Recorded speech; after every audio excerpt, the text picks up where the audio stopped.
Hello, everyone. I'll give you a second to get connected to sound. Hello, and welcome to the Brooklyn Rails 1204th New Social Environment. I'm Magley, a programs associate here at the Rail, and I have the pleasure and privilege of being your MC today for a conversation featuring Anja Dietmann, Elida Silvey, Stacy Skolnik, and Timmy Simonds. And now I'll introduce today's guest and host. Anja Dietmann is an artist based in Hamburg. The subject of her artistic practice is the observation of social peculiarities in their everyday manifestations. She is the co-founder of Montez Press and editor of Pfeil, a printed exhibition in the format of a magazine. Elida Silvey is a self-taught Mexican-American writer, editor, and artist living in London. Her work is concerned with post-internet visual theory as it relates to the concepts of reality, time, and the self experienced through collective memory. She's the assistant editor for Montez Press and runs her own writing and visuals arts club called Exteriors. Stacy Skolnik is the author of the novel The Ginny Suite and the poetry collection Mrs. Blue Eyes 123.com. And her writing, humiliation, self-disgust, domination, attraction, vulnerability, and desire array themselves into commentary on the ballooning economy of attention and representation and the constructive of personae. She is the co-founder and co-director of Montez Press Radio. And our host today, Timmy Simonds, is an artist who moves between object making, writing, routines of caretaking, and participatory exercises. His ongoing project, Miss Othmer's School for Teachers, is a school with no student body. Since 2018, he's broadcast regularly with Montez Press Radio and Waveform, leading programs with different collaborators and his students.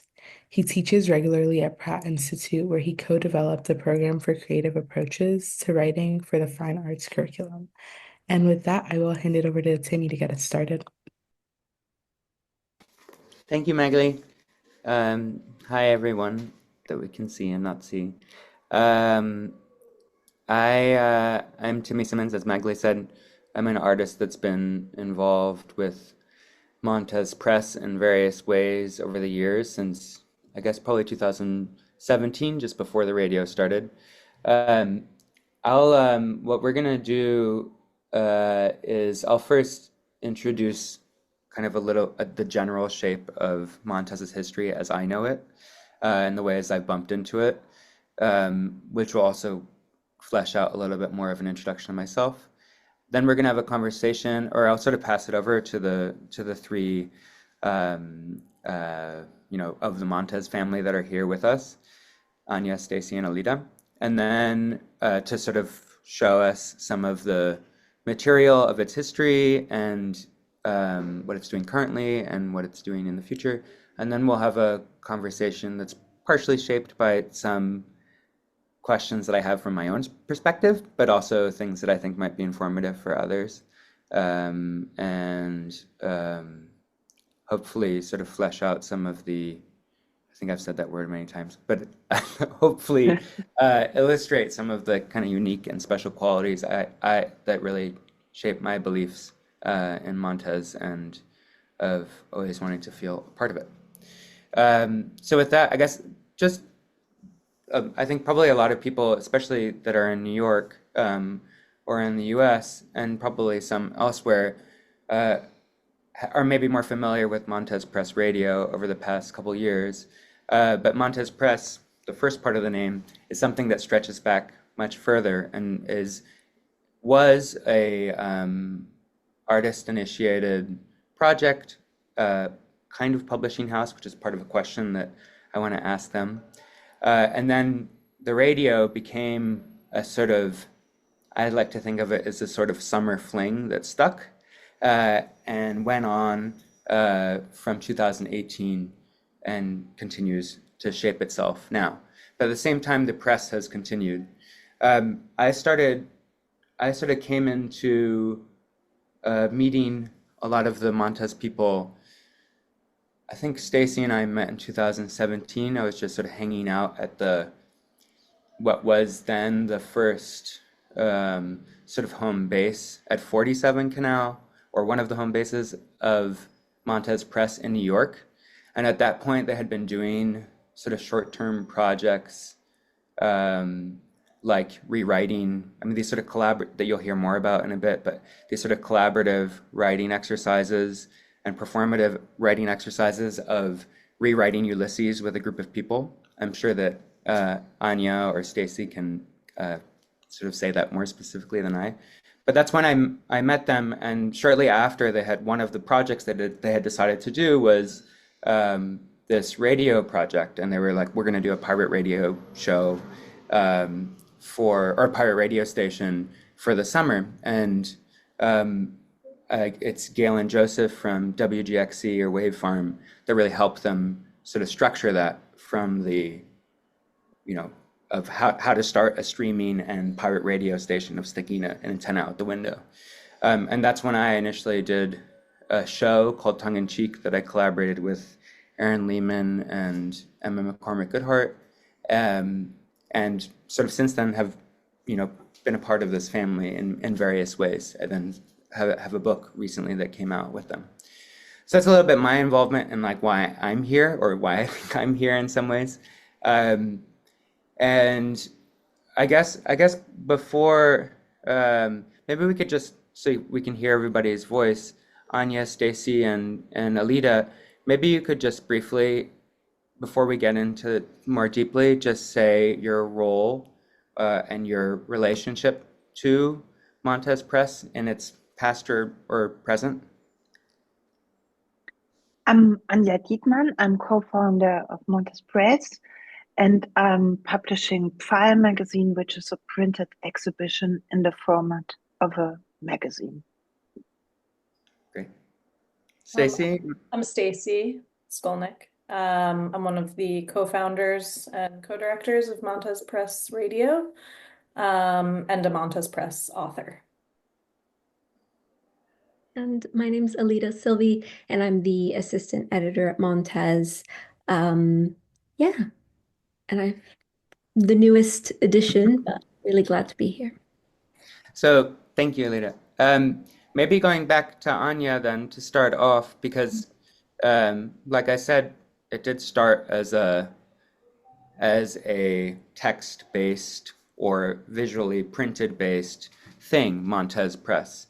And the other thing that, we have the fortune in this case of being on Zoom. We're all in many different places right now, which I think is also really, we'll talk about it at a different point, is that like Montez Press has moved around a lot.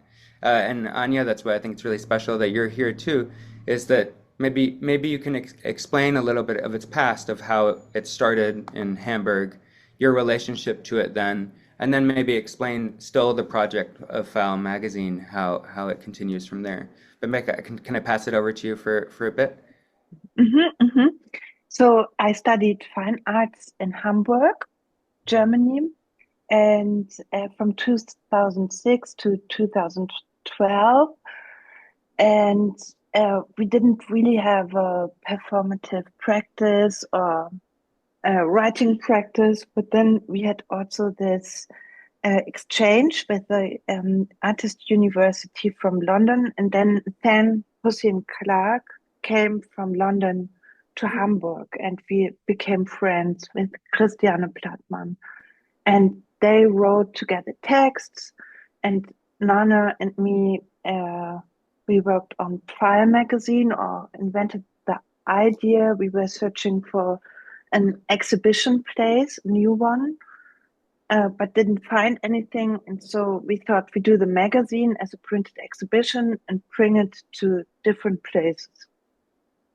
And then he had already friends in London who worked on books like Hulemni. Then there was also the Salt magazine in London. And so we had the idea to do the publishing house together. And I think mostly it was also to create a platform for artists. We were like shortly before our degree, frightened what will happen. And then it was kind of an emancipatory step to go out. But this is when you're all still in school. Yeah. And then also Stan brought in his friends, William Joyce, and James Connick, who were also co-founder of Montez Press, and they were writing also together texts with the Villa Design Group, which is also one of our first publications. So yeah, and then I performed for then in his place, and more this group grow and changed, I would say. Anna came in, the sister of Dan, and Stacy. Yeah. That's in Anna, and I mean, just to re-sketch that, so you're saying like in Hamburg there was Than Hussein Clark, who's an artist and works between performance and many other mediums. Christiana Nana Blattman, as we call her, Nana Blattman. And what were the other names you said? Sorry. James Connick and William Joyce. And so were all of you, you were all artists, but you were all sort of intermedia artists, or you were studying, I know Nana maybe more calls themselves a sculptor now, but how did you think of each other's practices when you were doing that? Or was it less area specific, or? I mean, in some way it was like everyone made something different. I would say I never really did sculpture, but then I did, and it was similar. Or maybe what can I say? Maybe I don't have a good response. That's No. fine. That's fine. I'm just wondering because it, you know, I heard from on the trip that I did recently. I was in Brussels, and I was meeting actually Nana Blattman for the first time. Although Nana Blattman then became, I mean, maybe you can sort of explain this a little bit, but became the director of this press, Montez Press, after school, when you graduated, I guess, until 2022 or 2021. And now the new director is Emily Pope.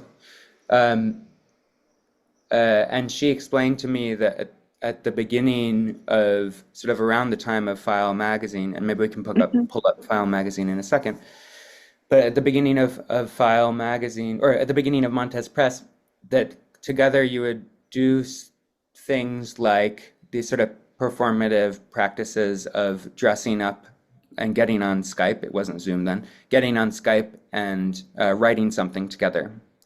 And I'm curious about that moment. Is that kind of around the same time, like as a kind of writing together? Was that at the same time as Pfeil Magazine, or is that something that came after, or something that you were doing at school? I think that happened at the same time, but I have to be honest, I was not part of it. Dressing up. I had to dress up for dance performances as an actress, but this was Nana and Dan. They wrote a book together on Skype while Nana was in Mexico City and Dan still in London.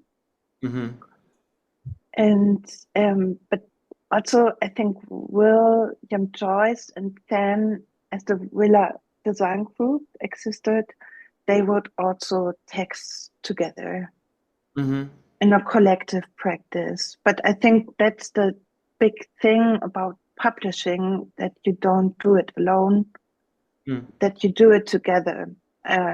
Also in the editing process. For instance, Stacy, she is the copy editor of Pfeil Magazine, and I think it's a really important part that I think it's, before it comes to print, we have like a written discussion with the authors, I would say, and I like there's a lot to work together. Mm-hmm. So Pfeil Magazine was, but it like you said, you weren't necessarily part of these sort of Skype performative writing things. No. But so there was a sort of kind of octopus tentacles of different things that you were doing at the same time as a group, and not everybody always involved in the same way. Um, maybe just last before we look at Pfeil, and I'll pull it up in a second as one of the examples of these.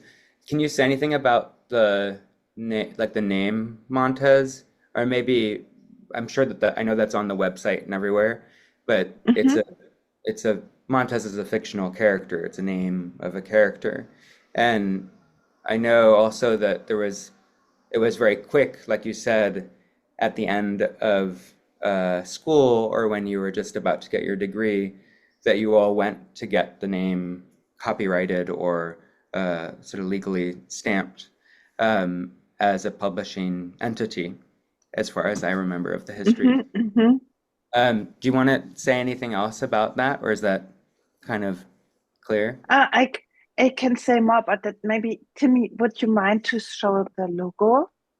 Oh, yeah, sure. I think that helps because then I can talk. Absolutely. So this name was taken from Lola Montez, a dancer in 1900 who married a Bavarian king. That's a private website. Yeah, sorry. Then, no problem. Keep going, I'll find it. And then this name from Lola Montez was taken over from the actress Maria Montez. And then Mario Montez adapted this name. And then as the fourth iteration, we called us Montez Press. And as you can see at the logo, there's a fourth column in the M and a third bow. So, and I think this M stands like for creating identities, and also have all these actresses, Lola, Maria, and Mario, like as role models for rebellion figures. Is that good to me? Or? Yeah, absolutely. I think that's helpful to just sort of like animate some of the feeling behind it. Do you want to, maybe I switch to sharing the Pfeil magazine so you can describe because that's really been the center of your work for the past 10 or more years.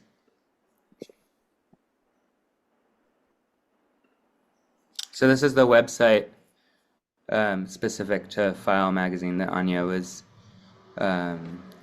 talking about. Yeah, maybe we can go to the issues and then later to the releases. So here, Pfeil Magazine is a printed exhibition in the form of a magazine, and it was also founded with Christiane Plattmann. And we have like a theme for each issue, and it's super easy. Like the 18th is dedicated to body.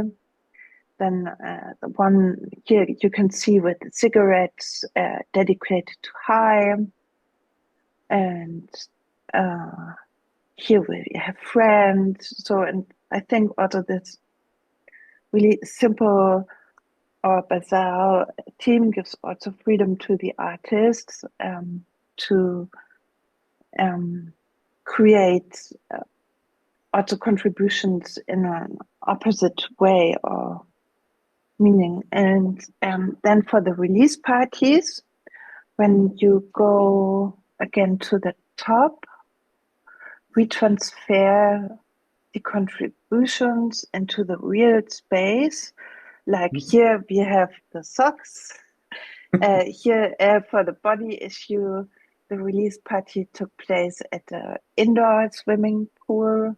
Illegal, it was not officially registered. We have 5 left socks forming together a starfish with the visitors.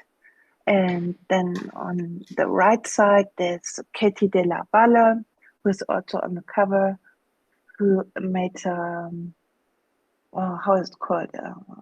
Something with cigarettes, or here a performance peeled off at the Harburger Kunstverein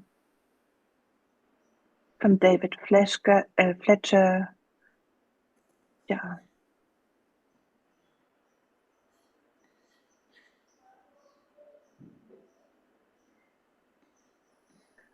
Outdoor disco from a car, and the big shirt for Timmy as a picnic blanket.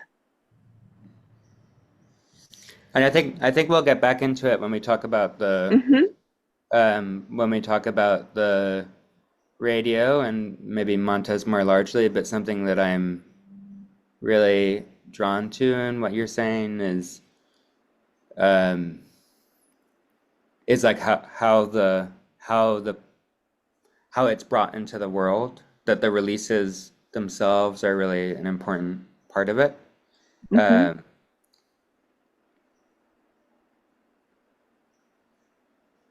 And stay a part of it rather than it just being a sort of secondary announcement of this thing happening.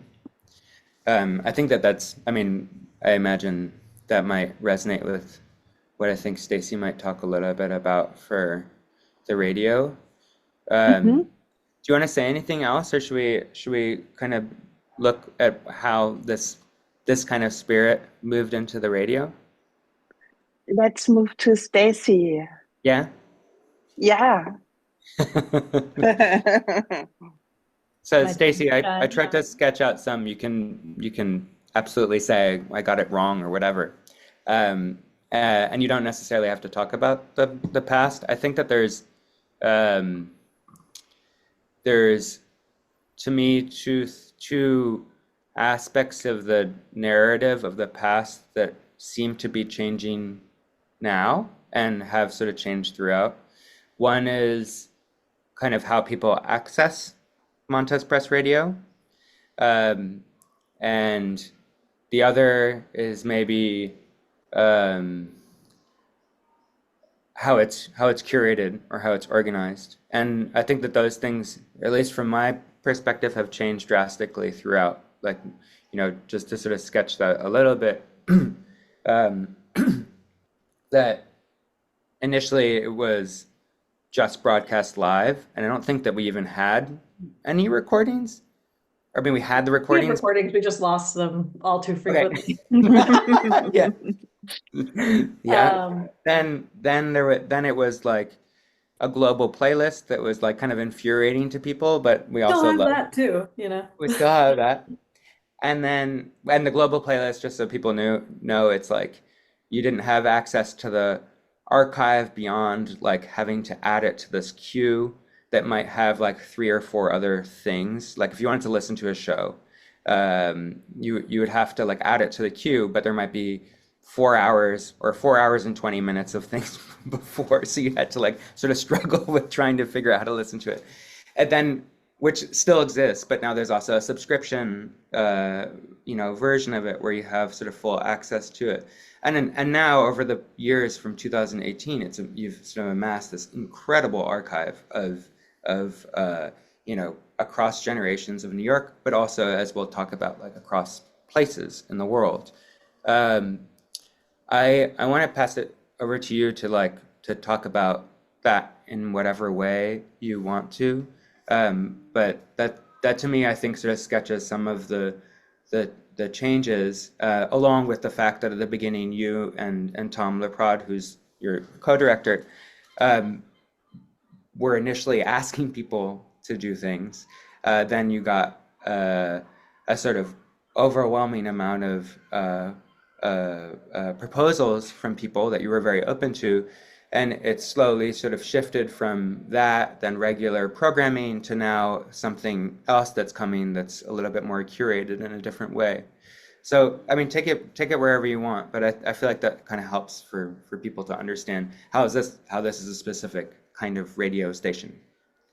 Yeah, so some of the changes that we've um, incorporated over the last 7 years of operations have to do with um, needing to like sleep occasionally. Other, when we first started, it was supposed to be a 5-week project. We have always and continue to be really committed to bringing people from different genres, mediums, generations, walks of life into physical space together.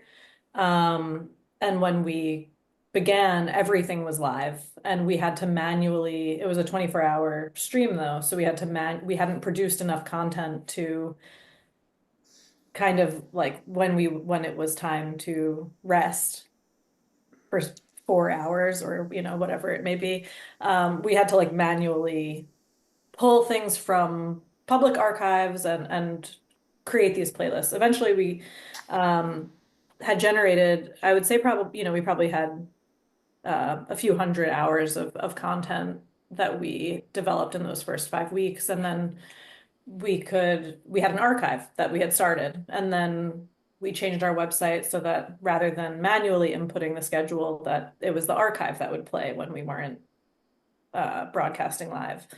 As we continued on, once it became not a 5-week project, it was about sustainability. How can you continue doing things on a staff of 3 people? Anna Clark is the third co-founder of Montez Press Radio, who Anja mentioned before, sister of Than Clark, who's one of the founders of Montez Press. And the 3 of us together, I think Montez Press, like there's this iterative quality, also very process oriented, I think, across all of the strands of Montez. So it's sort of like learning as we go. Like I always am amazed at how little I continue to know about broadcasting technology, because I have been doing this for 7 years, but like we're complete novices and have no formal training in this form of media. So it's always, and I think that's what, made the content and continues to make the content like fresh and interesting, is that we're just people producing things that we think are interesting, and giving our contributors the freedom to experiment and play. So yeah, now, we 7 years in we have various forms of access on the website. You can access shows by coming to them in person, live when they're live. You can listen to them live when they're streamed. You can sign up for $25 a year and get access to everything in the archive, which is also kind of a gesture towards sustainability. Just how do you keep, a small organization going? One part of that is money. And then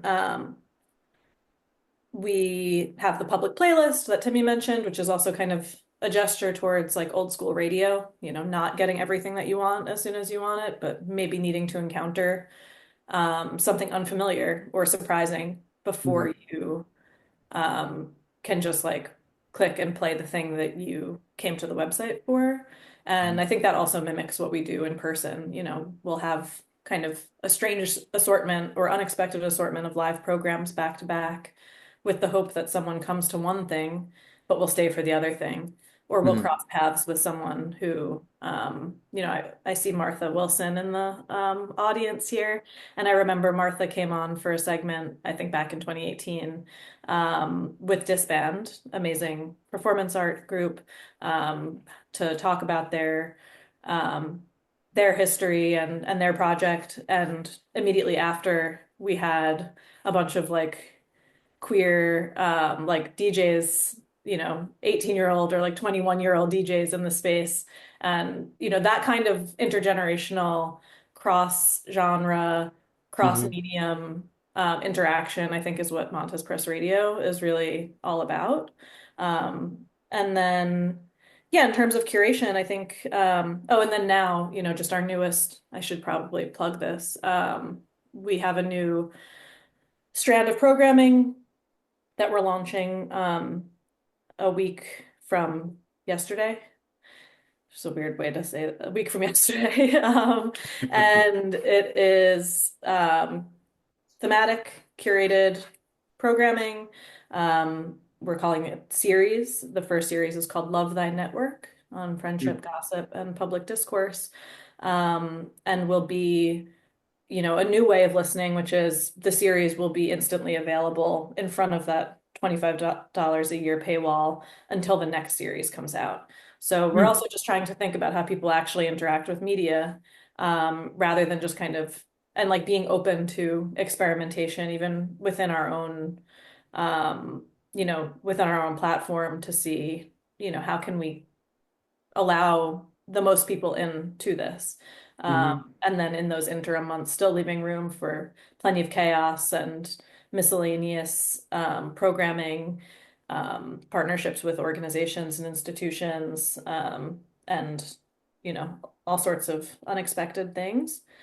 So yeah, I think our curation is a balance between, we're all active artists, like we're an artist-run organization.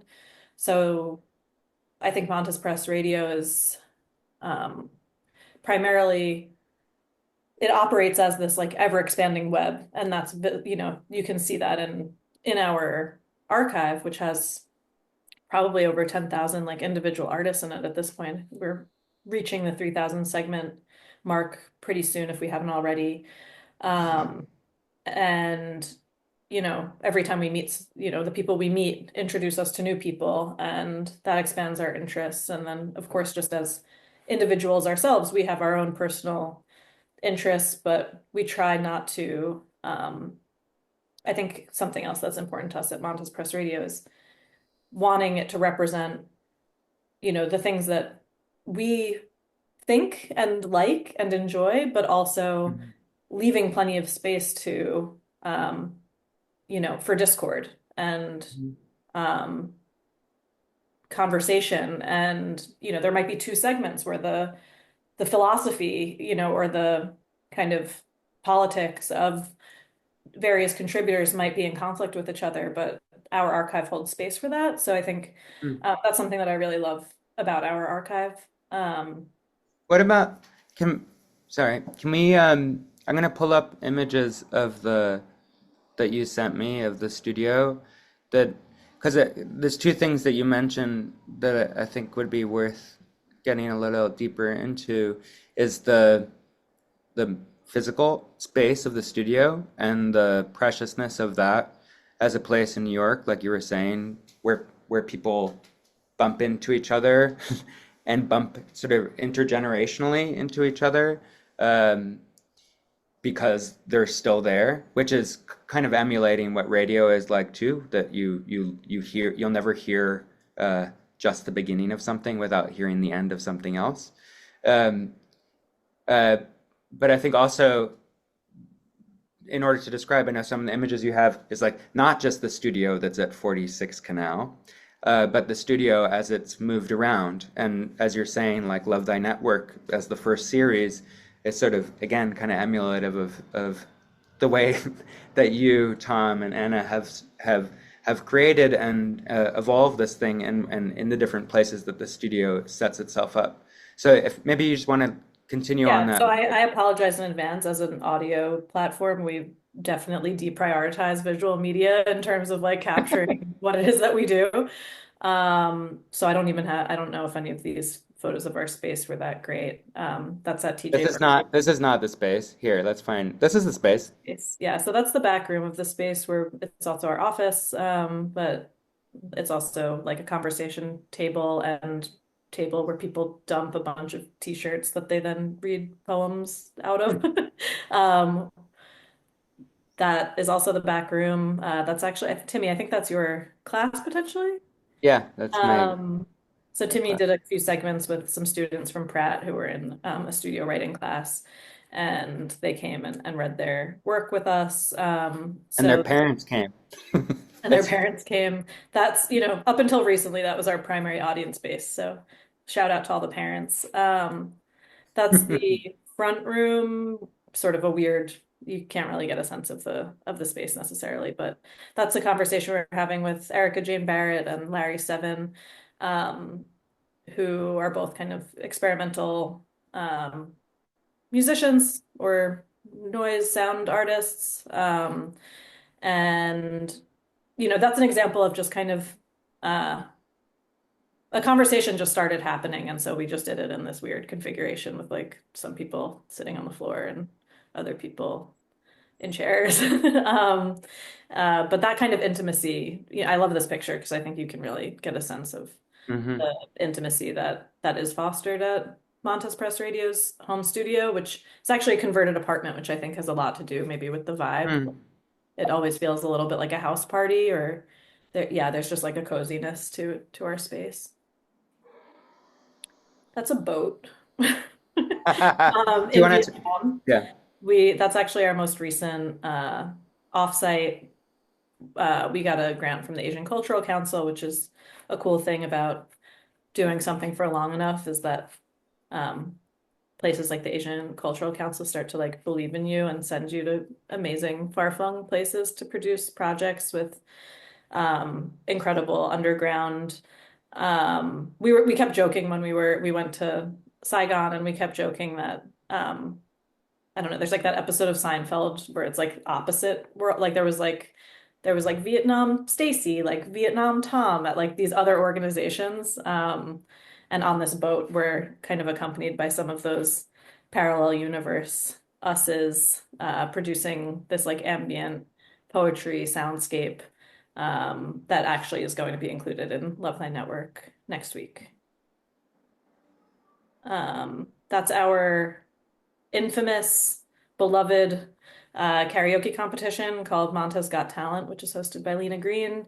And that's Sunny in the front there singing Bruce Springsteen. Um, she was robbed.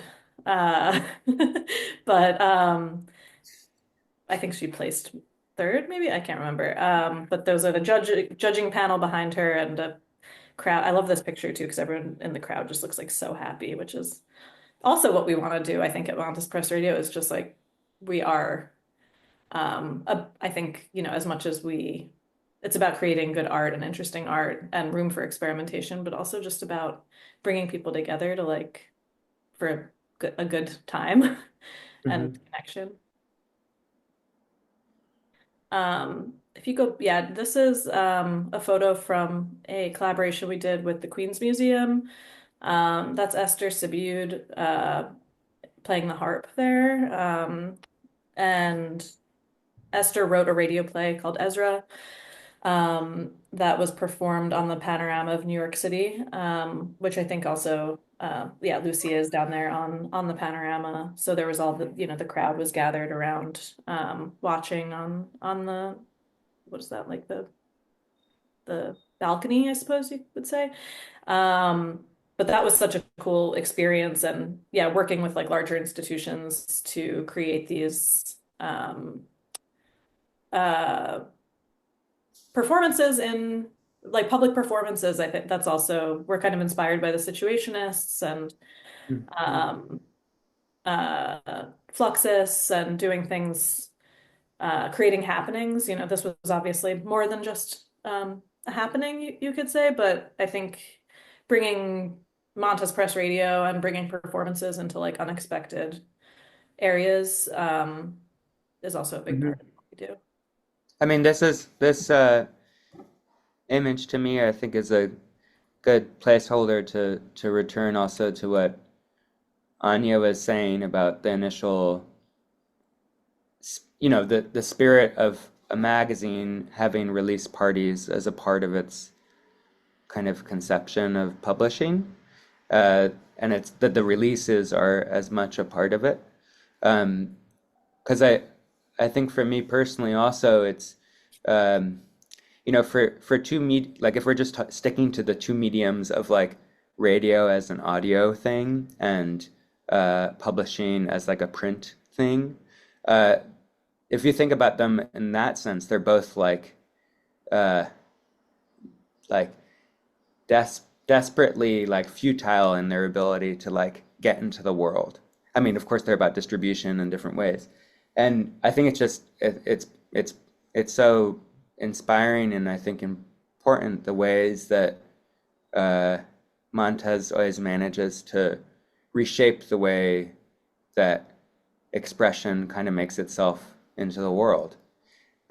I know that's personally for me, but also like it's one of the reasons why I always wanted to bring students that were about to graduate from Pratt there because they were quite area specific in their like studies of being like a painter or a sculptor or a printmaker or a drawer, and for them to have a chance to like be, confined to just voice, for example, which actually in the end reshaped the possibility of being a part of the world in a way that was beyond the like golden triangle of gallery, museum, studio, that is very, more and more kind of confining, I think, to art in many ways.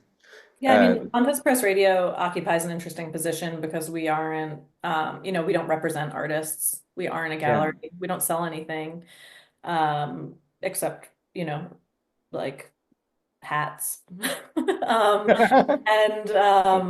I think what that means is that our goal is we can help shepherd an artist into like a wider like public discourse, but hmm we don't have like an agenda. And I think that that's really hmm or our agenda is like to create situations and happenings and conversation and discourse.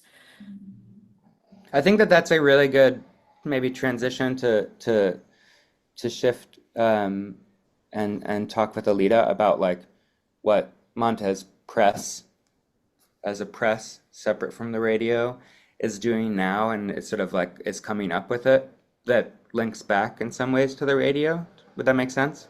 Yeah, so I think something that's really exciting about the press and kind of the reason that I was drawn to it is with books, there's always this idea of a writer has to be a writer or has to work within a certain framework of what a sellable book is. And Montez kind of does the opposite, where we treat writers as artists themselves or artists that happen to write.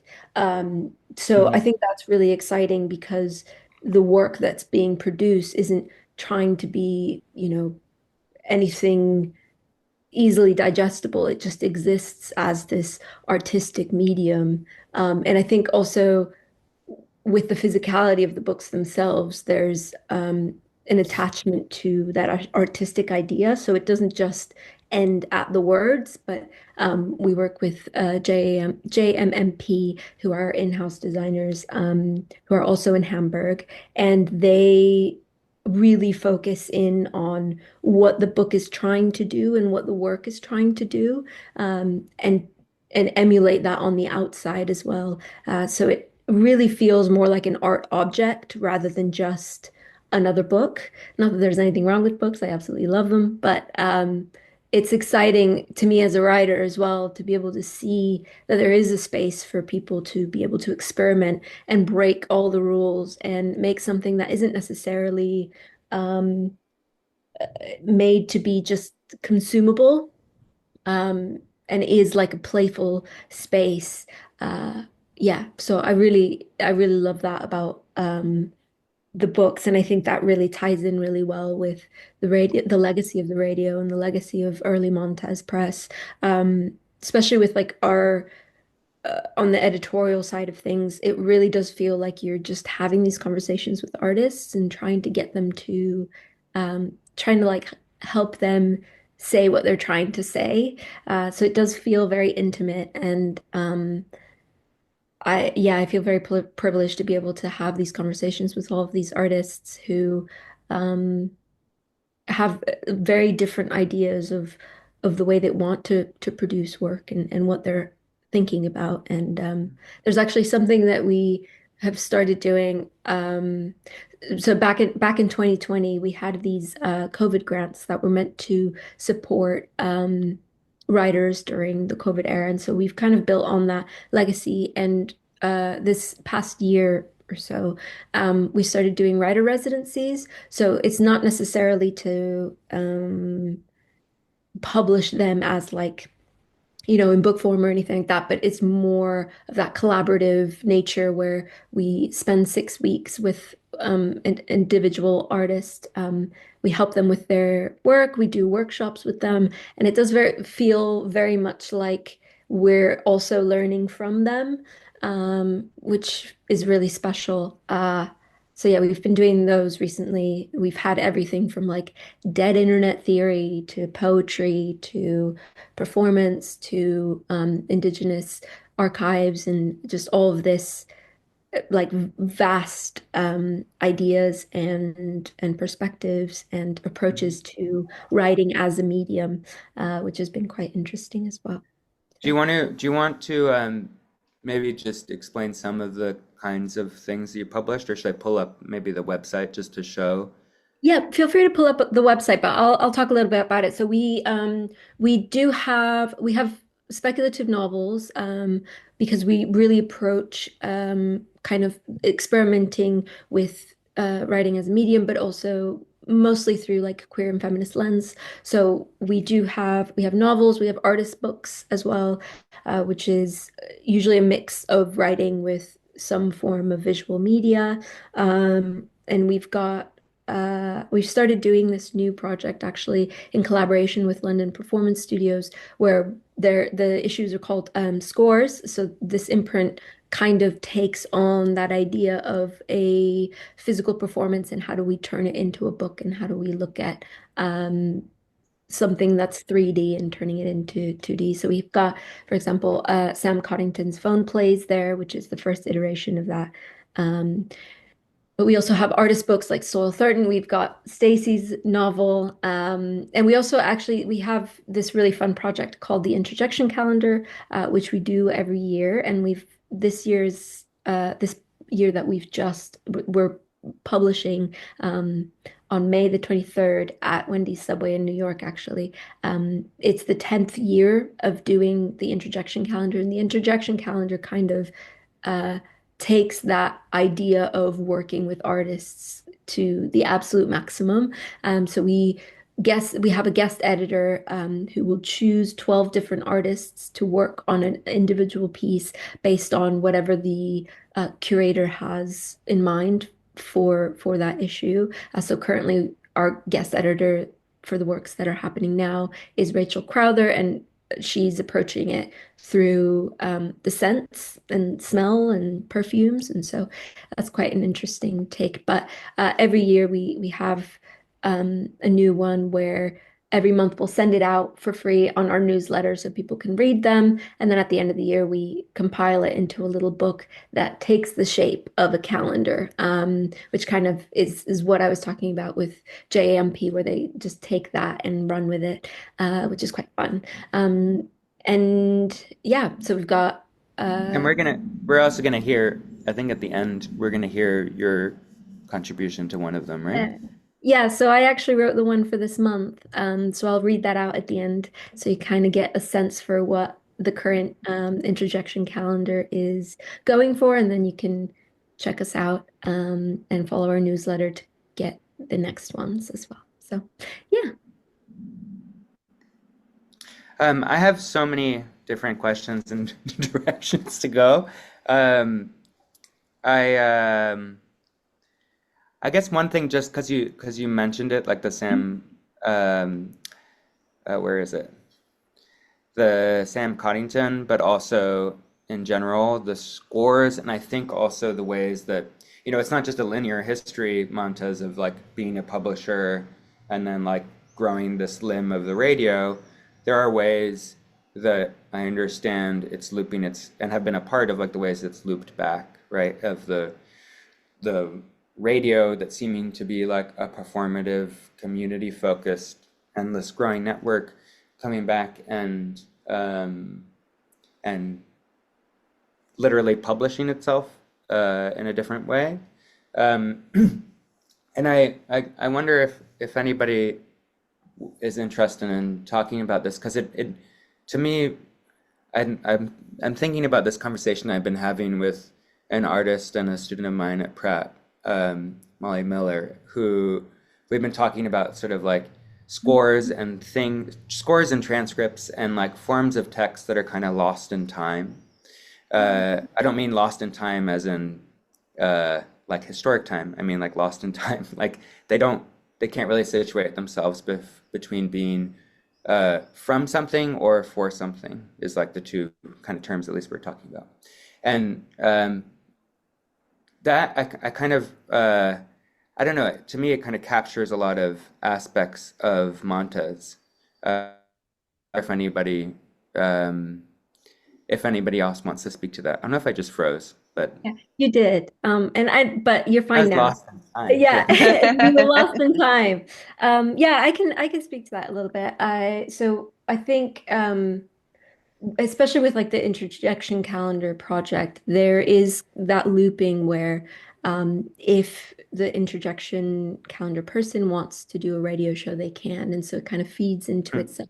But we also, I think, on the press side of things, try and approach it like a web. So Mhm. when we do any sort of events or anything press side, we try and reach out to other small presses, and we have a lot Mhm. of connections, so that this kind of the sensation of pushing the boundaries of literature and pushing the boundaries of writing and experimenting can kind of go forward while also going back. So one of the next scores project that we have actually is an archive of historical texts. So we're looking at feminist play texts from the 60s to the late 80s, early 90s. So that's another approach where how we're taking from the back where it was kind of lost in time, quite literally, where these texts weren't published at the time, and now we're kind of unearthing them and looking at what people were doing back then that kind of pushed the boundaries and how we can do that moving forward and what does that look like in the current context as well. So yeah, I think there's and also especially with like we've got a new novel as well that we're working on that kind of deals with the internet space as well. So thinking about this sense of lost out of time, I think with the internet and this digital era, we kind of see things happening now, but that have happened previously, or Mhm. that so even this Zoom call that we're on will someone may look back on it a week from now and it would be happening then as opposed to now. And so yeah, we're really thinking about this and looking at ways that we can do this in a playful way and kind of address Mhm. in a fun way. That's great. I mean, I think there's other ways that we can take that. I have my eye on the time, and I still want to say and ask one thing to the three of you before we open it up, if that's okay. Because I know that there's also, just to also partially plug it, is that like I think that there's also some publishing side that's maybe going to come back from the radio in the series idea, maybe. I don't want to say more than I should. But um, what I did want to ask you all, because I think it's also uh, such a unique. I mean, we're talking on the Brooklyn Rail, which is emulative of it also, of be it that we want to call it a publishing platform, an artist project, something that's sort of wandering between these many different things, a community, a family, a table. Um, uh, what is unique to it is that everybody that's a part of it is an artist in the different capacities. And for myself, I guess in my own perspective, of my the things I think about is like how um, how how leading something or facilitating something or teaching, the act of teaching, expresses something of oneself on its own, right?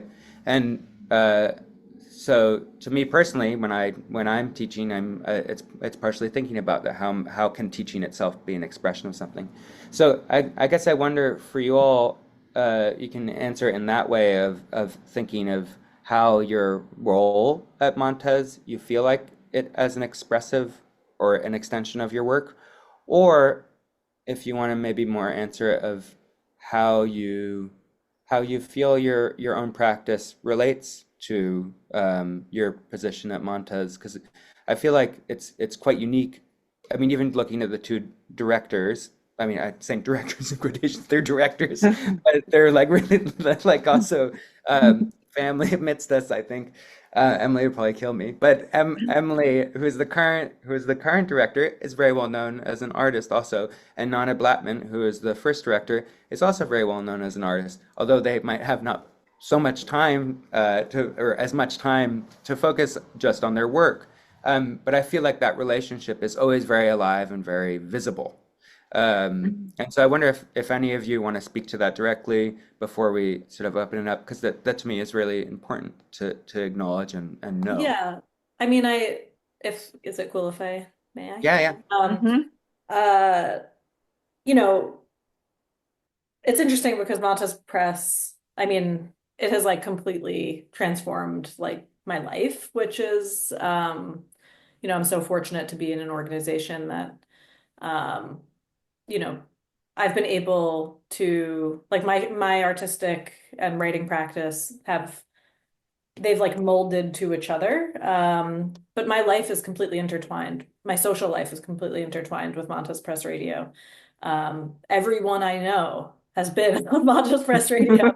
And you know, most of the people, well, everyone I know who's an artist, or a good artist. I should be careful what I say. Um, but I think that in that way, like,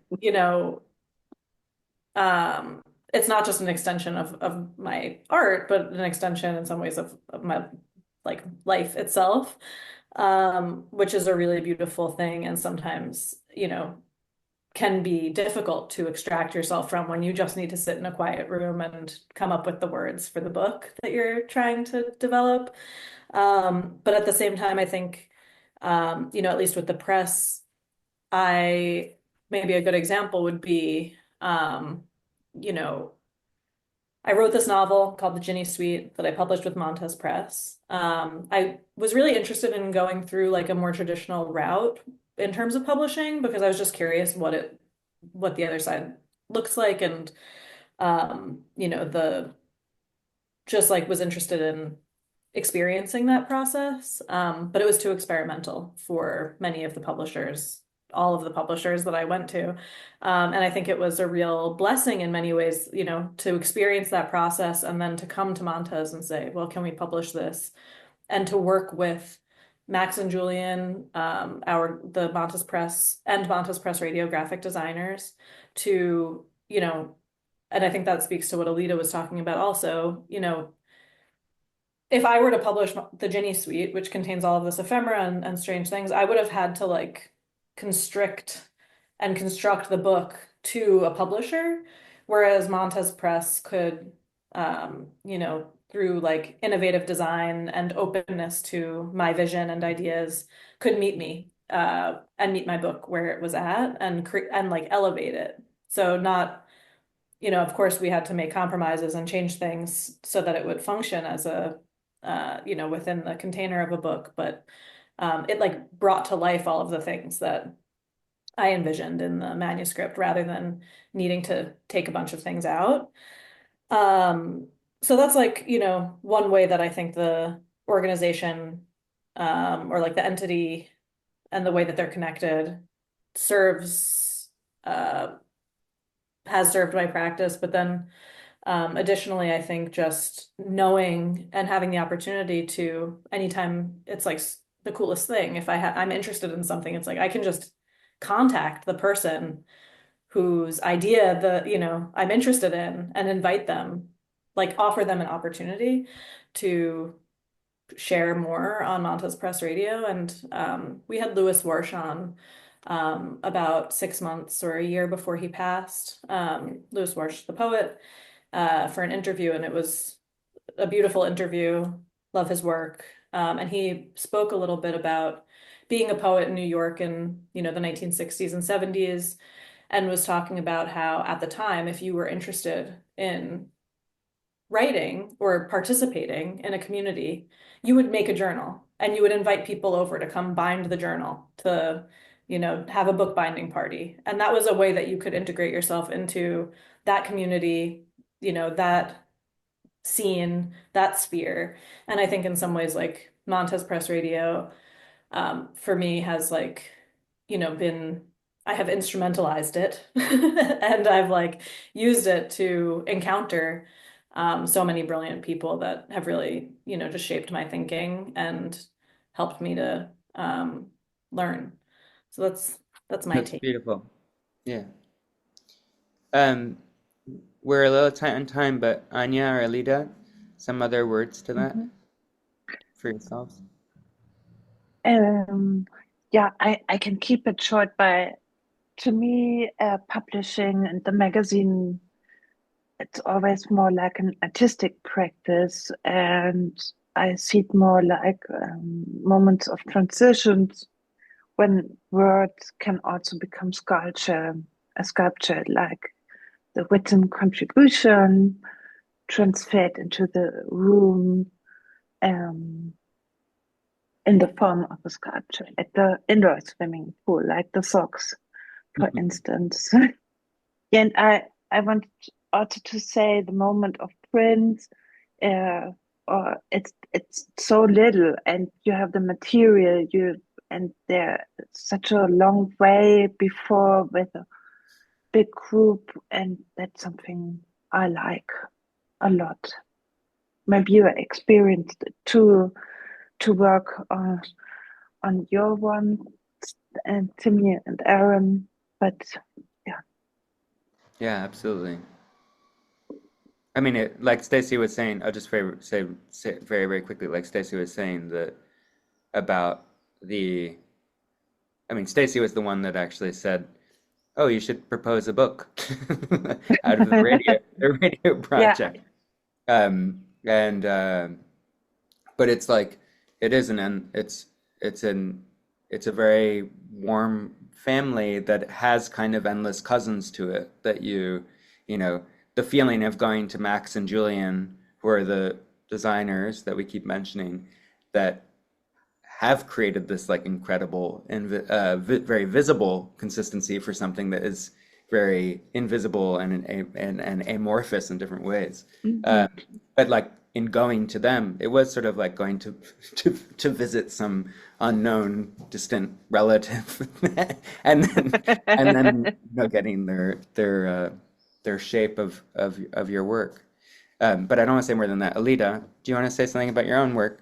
Yeah, so I think for me, I feel like in order to write the best, I kind of need to feel tethered to other people. And so in the editorial process and also with like the writer residents that we've been working with, that dialogue also helps me. And it's not always like completely obvious how, until like months later. And then I'm like, oh yeah, we did have this conversation about this. And, we thought about how this might work. Or so I think being in close proximity with people who just have really brilliant minds and that their minds work in such different ways than my own does is a really important place for me as an artist to be able to create and to problem solve, which I think especially with poetry, I feel like a lot of it is kind of just pattern recognition and pattern making, which a visual artist might be able to do in a way that's very different and can inspire me Mhm. to try it out in words. And so yeah. Wonderful. Maybe I would say it's like being in a band, and then you can just play the piano but there's someone else can play the drums, and together you create something. That's Exactly. wonderful. And I also like having just Stacy had a similar thing because Montez is in so many different places. Both of us had these like incredible book tours that were supported by Montez of and it did really feel like a band tour. I've never been in a band, but it really felt like.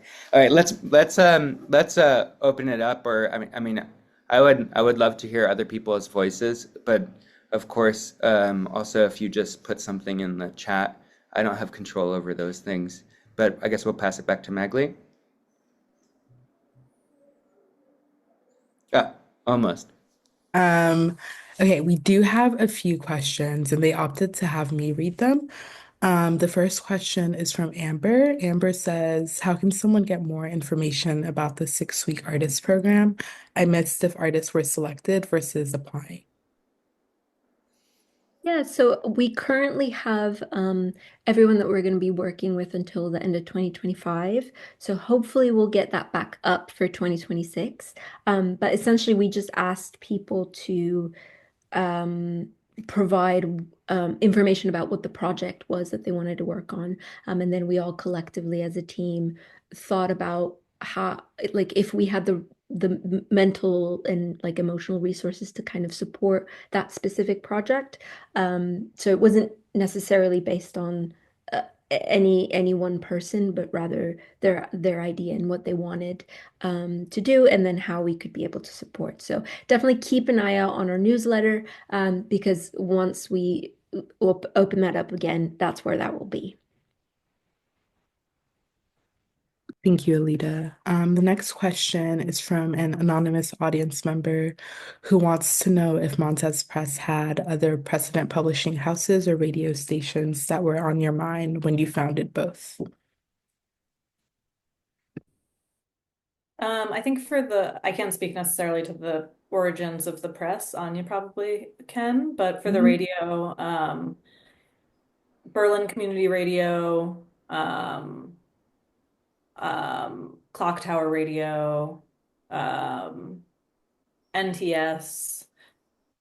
But I think that also what we were trying to do was create something that was unique to, there's 8-Ball Radio, Wave Farm, and I think all of those stations are doing something a little bit different. But those were all inspiring to us. Anya, do you know about presses? Yeah, I have to say, honestly, at the beginning, I had no clue, also with the magazine, but then later it came also to my mind that our concept was not new and brilliant with a printed exhibition. For instance, there's the Aspen magazine from the 70s, which I admire a lot. And then also Real Life magazine, like, and then also, of course, I'm a big fan of Bookworks, and I'm a big fan of Edition Taube, Divided Publishing, and but everyone is different, so that's good.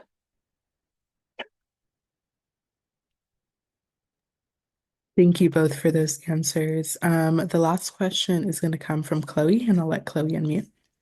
Thank you all so much for this conversation, which has been such a pleasure to listen to. My question is for Stacy. Stacy, I really appreciated what you said about sustainability and about starting off at this 5-week fast pace and then needing to consider sustainable models. It's really similar to how we think about this program, the New Social Environment, which started during COVID lockdown and was continuous every weekday for 4 years, and now sort of is testing out new models as well. And I'm curious about how internally you think about balancing that enthusiasm and spark that came at the beginning with longevity and, making something last, and what excites you about the longevity part. Yeah. Well, thanks for having us. This has been really nice. And thanks everyone for coming. Um, one of the benefits of Montez Press Radio in New York, and this was also sort of something we had to feel out over time, was like, how to kind of link Montez Press and Montez Press Radio while also separating the entities to, having a small team is actually kind of a set. We could use more help, but also having a relatively, we're a 3-person team right now. And we could probably do with 5, maybe 6. But having a small team to make those decisions, I think, is really important because everyone who's involved is involved in all of the things. So it's sort of it's very easy to be realistic and to understand where we're all at. There's no person sort of divorced from the daily activities that's well, we should do this. It's a pretty, realistic and dreamy approach to what we do. So it's a little bit just instinctual or intuitive in a way. But I think that was also, one of, considering Montez Press is based in London. It was okay, well, we have this time difference. We have different legal structures. It just didn't really suit logistically a decision, a uniform decision-making process or something. So that was it necessitated a little bit of independence across the strands or something like that. But I think that so yeah, it's kind of just how can you do what's needed, what's necessary. Something that I always say is we'll just, when Montez Press Radio doesn't feel necessary anymore, we don't need to continue doing it just for the sake of making more noise. There's certainly enough noise in the world, but I do think that it continues to feel like a necessary contribution. So it's kind of well, what should we do and why? What's the point? What is this adding? What is this giving people? What is this giving us as artists who are involved and who are intertwined with this? And yeah, I think that in the, we kind of have a till the wheels fall off mentality. So I think anyone who works in the culture industry, especially in however loosely formed organizations, it's tomorrow is unknown. And I don't, there's always a feeling of insecurity about where money is going to come from, how you're going to sustain the project. And so it's kind of just a day by day thing that balances all of those factors. And yeah, I think that being excited about the work that you do is the number one, enthusiasm is the number one method for sustainability. And that means not doing a bunch of shit that you don't want to do just because. Thank you for that answer, Stacy. Back over to you, Magli. Thank you for that question, Chloe. We're going to pass it over to Elida, who is going to close us out with a reading from their latest interjection calendar. Thank you. Yes, so, and again, just to plug the night, we have the launch for the 10th version of this at Wendy's Subway on the 23rd of May. So if you're in New York, definitely check it out. Cool. So this is called Chemotaxis on a Zebra Crossing. Nothing reveals more honesty than smell. Cecil Tolas. The Gauntlet. That's what he'd call the zebra crossing after we'd exit Spliff Park, where we'd regularly smoke, partially shielded by ivory-covered fences and a couple of fickle, anemic trees, sure of our separation from the outside world. An exercise in what I can't see can't hurt me. The walk back to our apartment, across the striped carcass of the pavement, required us to re-engage all of our mechanics, the machinery of which had gone sideways from the expedition. Now, faced with a similar tug to my buckled knees, that word reinserts itself into the forefront of my mind, the gauntlet, a daunting task that must be undergone. The party I've stumbled out of has left me in quite a state. The world holds a resolute minerality to it that it did not have at the start of this day turned night turned day. The sun looms, peeking over the horizon, brow furrowed and unconvinced, as if annoyed by the prospect of commencing the day at this point and not, as would be more agreeable, later. The metallics of a nearby traffic light shine a sharpened edge, demanding attention and commanding respect. The walking man, painted red, static and stagnating, makes a mockery of my position on this side of the gauntlet. I blink as if to will his movement, imagining his body bound by the pointillism of LEDs encased in plastic, metamorphosing into something more fluid. A form of choreography that molds his silhouette into the embodiment of Go, but he, like most figures of his kind, stands immobile and unbothered by my request. The stale scent of decay protrudes from the bin to my left. I lurch my hand forward to cover my nose and mouth as if slapped and shocked by its statement of intent. I am decomposing, it slurs, and so are you. The pattern produced by the source of this putrid smell appears to me as a Rorschach test. I imagine prophets locating messages from God and the shapes hidden in the mud, forming civilizations out of the meaning culled from those particulates. I laugh at my own neuroses. A splatter, typical for bins in the city, revels in its particular sliminess. I redirect my attention to the woman stood next to me, eyes scanning her surface in an attempt to surmise. I'd seen plenty of reels from that fame-obsessed perfume guy, a blonde in a white suit who roams the city sniffing unsuspecting passerby to guess at what they wear.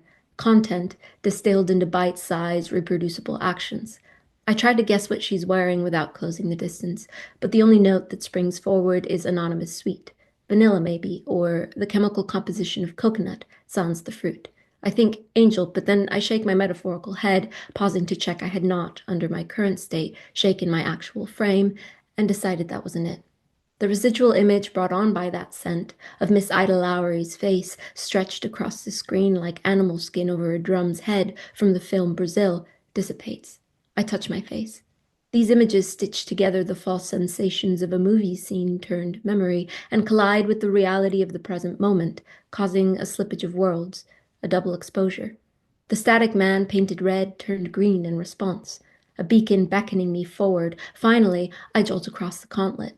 I am now in the process of gauntleting, delayed in my response only briefly by the shock of this harsh transition and my own inebriation pulling visual fragments out of thin air. I collect the particles of scent off another woman whose hair whooshes past me, citrus, like a lime peeled in the sunlight off the coastline of a small town shushed by its proximity to the equator. Salt from the ocean or the rim of a cocktail glass, clink, clink, clinked. I recognize, given my affinity for conjuring spirits from the most minute details, that I must be walking at a snail's pace. And yet, the rush of her insistence paired against my semi-stasis is complementary. I feel lively, and perhaps from this position of liveliness, enthralled by the circumstances of scent and its minerality, that is why the man's face was so jarring. He stares at me with disgust pouring out of the corner of his periphery, nose upturned as if he knew something about me that I had yet to realize. I immediately look down at my body in search of fragments, of anything that could be deemed unacceptable.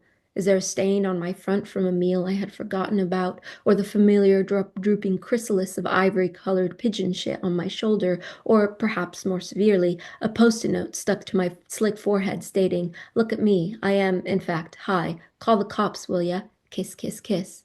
Then it strikes me that while I can smell the scent of others, others too can smell mine. This is as close to a post-it note as anything could be.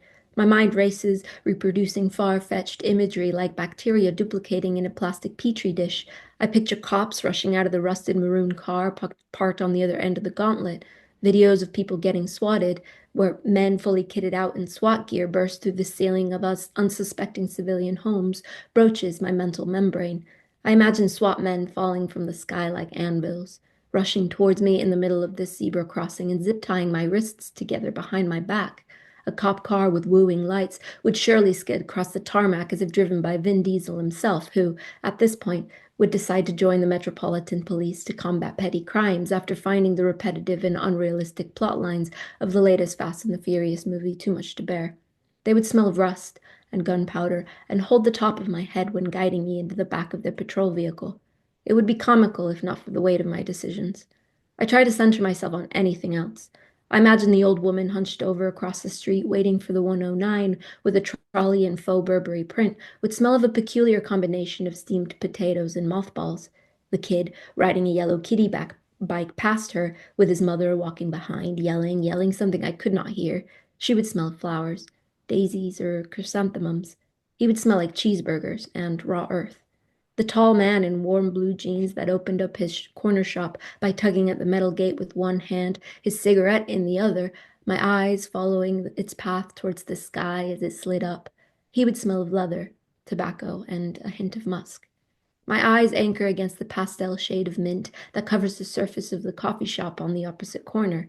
A woman in a cherry red scarf steps out of it with a cup, its steam boisterous and seductive. Coffee. That's a scent I could walk home to. I picture a cartoon hand gloved in satin reaching towards me, coming from the shop. The hand of coffee, which is to say, God. I felt the arc of my foot hit pavement, driven towards the shop by the faint traces of electricity that smell produced within me. I smile, but it's brief. It fades the moment I realize that in order to get the coffee I craved, I had to cross another street, enter the coffee shop, choose a coffee from the menu, which I may or may not be able to see from behind the barista who I must speak to in order to get this coffee, and then pay, which meant locating my card and or phone. That in order to do all of this, I had to go through another dreaded gauntlet. I outstretched my leg onto the concrete slab, adamant that in the mustard hue of sunlight sweeping through the inside of the coffee shop, I would find a resolution. The stale scent of decay protrudes from a bin to my right. I lurch my hand forward to cover my nose and mouth as if slapped and shocked by its statement of intent. The static man, painted red, turns green in response. Thank you. Thank you. Thank you so, so much. That was such a beautiful way to close this out. Thank you, Anja, Elida, Stacy, and Timmy. We'd also like to thank the Terra Foundation for American Arts for sponsoring our NSE program and making these daily conversations possible, and for their support of our growing archive, which you can view on the Rails YouTube channel. The Rail has been free and independent for 24 years. A donation directly supports our writers, staff, and operations. Support our work through the link in the chat. And if you're free, join us tomorrow at 1 p.m. for a conversation with Gamaliel Rodriguez and Sofia S. Reeser Del Rio on the occasion of La Luz de Alante on view at Speroni Westwater. And as is Rail tradition, you can now all unmute and say hello and goodbye as you leave. Thank you all again so much. Thank you. Thank you. you. This was Thank you. wonderful. Thank you, Timmy. Thank you all so much. Thank you, Anya. Thank you.